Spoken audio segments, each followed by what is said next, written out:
أوقات كتير بنحس إن اليوم بيجري من غير ما ننجز اللي إحنا عايزينه. طب إيه الحل؟ الحل ببساطة إنك تتعلم إزاي تدير وقتك بشكل أفضل. في الفيديو ده هنتكلم عن خطوات بسيطة وعملية تقدر تساعدك في تنظيم يومك وتنجز أكتر. أولا، يعني إيه إدارة الوقت؟ إدارة الوقت ببساطة هي إنك تعرف إزاي تقسم وقتك بين الشغل والراحة والأمور الشخصية عشان تقدر تنجز كل حاجة بنفس الكفاءة.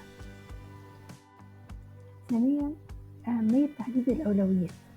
أول حاجة لازم تعملها هي تحديد الأولويات، إيه المهام اللي لازم تخلصها الأول. الطريقة دي هتساعدك تكون منظم أكتر وتقلل من إحساسك بالضغط.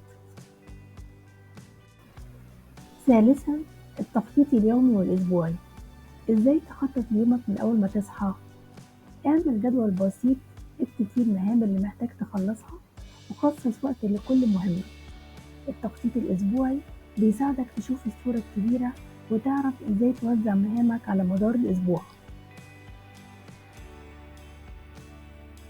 رابعا، اتخلص من مضيعات الوقت. حاجات كتير ممكن تضيع وقتك زي السوشيال ميديا، التليفون أو التأجيل. حاول تقلل من الوقت اللي بتقضيه في الحاجات دي. حط لنفسك أوقات محددة للترفيه وباقي الوقت ركز على الشغل. خامسا، تجنب تعدد المهام أو المالتي تاسكينج. بدل ما تحاول تعمل كذا حاجة في نفس الوقت، ركز على مهمة واحدة بس لحد ما تخلصها. هتلاقي نفسك بتنجز بشكل أسرع وبدقة أعلى. سادسا، الاستراحة المنتظمة.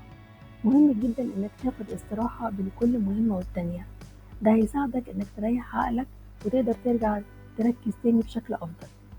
الاستراحة القصيرة بتساعد في إعادة تنشيط الطاقة والتركيز. سابعا، تحديد وقت لإنهاء المهام. حاول تخصص وقت محدد لكل مهمة، يعني مثلا لو عندك مهمة ممكن تخلصها في ساعتين ما تسيبهاش مفتوحة طول اليوم. تحديد الوقت بيساعدك تحافظ على تركيزك وتنجز بسرعة. ثامنا، استخدم التطبيقات والأدوات الرقمية.